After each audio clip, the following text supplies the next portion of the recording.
गंगा जी के पनिया। सही कहतनी जी।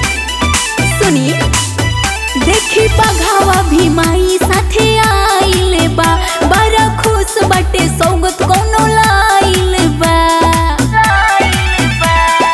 माई माई कोही सब सेवा का पुकारे, माई माई कोही सब सेवा का पुकारे। आ गइली मैया चल डोली से उतारे, आ गइली मैया चल डोली से उतारे, आ गइली मैया चल डोली से उतारे।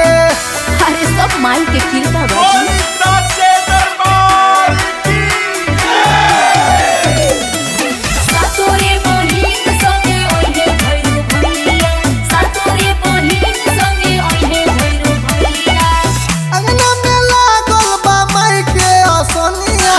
चौमुख दिया नजारा लहे धनिया। अच्छा जी सुनी दोनों बेरा माई के पनिया पे आइला, सचिन जितेंद्र के सेवा में बुलाइला। आज धनी दिल तोर खुश बड़ी बारे, आज धनी दिल तोर खुश बड़ी बारे।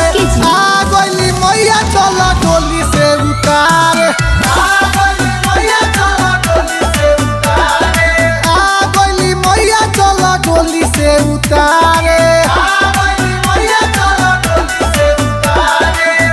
ओके सोना जी।